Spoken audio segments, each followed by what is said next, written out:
गोड्डा की नगर सरकार का चुनावी मेला संपन्न हो चुका है। अबीर गुलाल के बादल छट चुके हैं और नव निर्वाचितों ने भारी भरकम शब्दों वाली शपथ लेकर कुर्सियों की गहराई नापना शुरू कर दी है। लेकिन इस लोकतांत्रिक जश्न के सन्नाटे में सबसे बड़ा सवाल यह गूंज रहा है कि आखिरकार इस बार विपक्ष की वीणा कौन बजाएगा। गोड्डा नगर परिषद और महागामा के चुनावी रण क्षेत्र में जो सूरमा कल तक गलियों की खाक छानते हुए विकास की गंगा बहाने का वादा कर रहे थे, क्या वे अब अगले 5 सालों के लिए राजनीतिक कोमा में चले जाएंगे या फिर जनता के हक की आवाज बनकर सत्ता की आंखों में आंखें डालकर सवाल पूछेंगे। चुनावी समर में अध्यक्ष पद के लिए ताल ठोकने वाले दिग्गजों की फहरिस्त लंबी थी, जिसमें पूर्व नगर अध्यक्ष गुड्डू मंडल के अनुभव से लेकर राजेश कुमार शाह की सक्रियता, कामरान अशरफी का जोश, प्रभुदयाल पंडित का धैर्य और मोहम्मद मुस्तकीम की रणनीति, अनिल शाह, नारायण मंडल, विनोद मंडल, विशाल मंडल और प्रखर मंडल ने मतदाताओं के दरवाजे पर माथा टेका था। जैसे ही चुनाव का फैसला सुनाया गया, शहर की सियासी फिजा में एक अजीब सी खामोशी पसर गई, जो इस आशंका को बल देती है कि क्या हारने वाले प्रत्याशी अब सिर्फ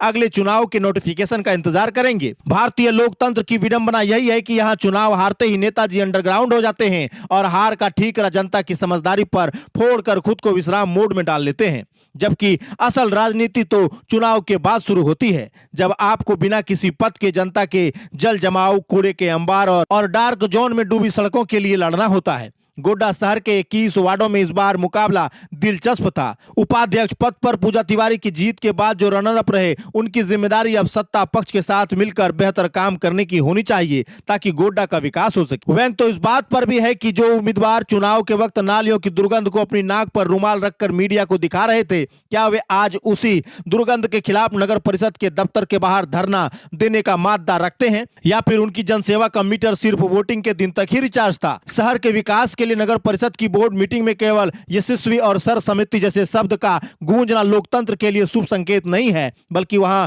असहमति के स्वर और तार्किक विरोध की दरकार है, जो केवल एक सजग विपक्ष ही दे सकता है। अक्सर देखा गया है कि चुनाव परिणाम आते ही हारने वाले दिग्गज अपनी हार के गम में इतने डूब जाते हैं कि उन्हें वार्ड की बदहाली और जनता की सिसकियां सुनाई देना बंद हो जाती हैं और वे फिर से अपने पुराने व्यापार, काम या ठेकेदारी में मगन हो जाते हैं, जो इस बात का प्रमाण है कि उनके लिए चुनाव केवल एक इन्वेस्टमेंट था, न कि सेवा का जरिया। गोड्डा की जनता को अब उन चेहरों की पहचान करनी होगी जो हार के बावजूद सड़क पर खड़े होकर जल संकट और होल्डिंग टैक्स की मार के खिलाफ सीना तान कर खड़े रहते हैं, क्योंकि असली जनप्रतिनिधि वही है जो बिना सर्टिफिकेट के जनता की वकालत करे, वरना 5 साल बाद फिर से हाथ जोड़कर एक मौका दीजिए कहने वाले मौसमी मेढक की कमी इस शहर में कभी नहीं रही है। नगर परिषद की कार्य प्रणाली पर कटाक्ष करना आसान है, लेकिन उस कार्य प्रणाली को पटरी पर लाने के लिए विपक्ष को जो दबाव चाहिए वह फिलहाल नदारा दिख रहा है। मानो हारने वाले तमाम सूरमाओं ने सामूहिक रूप से मौन व्रत धारण कर लिया हो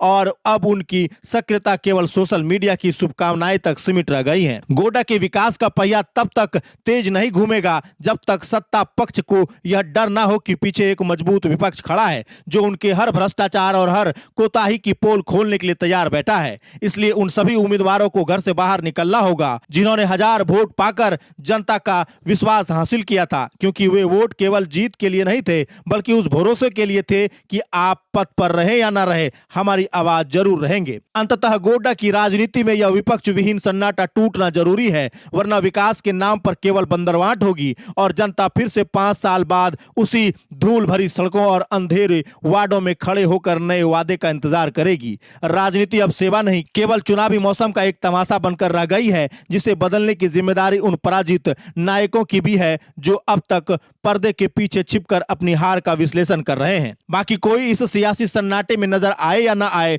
लेकिन आपका यह चैनल जिला जोहार हर मोड़ पर आपकी बुलंद आवाज बनकर खड़ा रहेगा और आपके हक के मुद्दे को इन शपथधारी जनप्रतिनिधियों से लेकर सोई हुई सरकार के कानों तक ढोल नगाड़ों के साथ पहुंचाएगा। हमारे चैनल ने चुनावी तमाशे के पहले अंक से लेकर शपथ ग्रहण के क्लाइमेक्स तक सच को बिना किसी नकाब के आपके सामने परोसा है और आगे भी सत्ता के गलियारों में होने वाली हर साठ गांठ को बेनकाब करने का हमारा वादा पत्थर की लकीर है। अगर हमारी यह रिपोर्ट आपको अच्छी लगी और सिस्टम की नब्ज पर चोट करती महसूस हो तो अपनी राय हम तक जरूर पहुंचाइएगा कि हमने इस कड़वे सच का आईना सही दिखाया है या कहीं कसर छोड़ दी है। कमेंट बॉक्स में अपनी भड़ास और सुझाव बेबाकी से दर्ज करें। इस खबर को अधिक से अधिक शेयर करें ताकि उन रीजनल समाज सेवियों की नींद टूटे, जो हार का गम मनाने के लिए चादर तान कर भूमिगत हो गए हैं। और अपनी अगली प्रतिक्रिया में यह लिखना बिल्कुल ना भूलें कि अगला विपक्ष कौन होगा। आपकी पार की नजर में वह कौन सा सूरमा है जो सत्ता की मलाई काटने के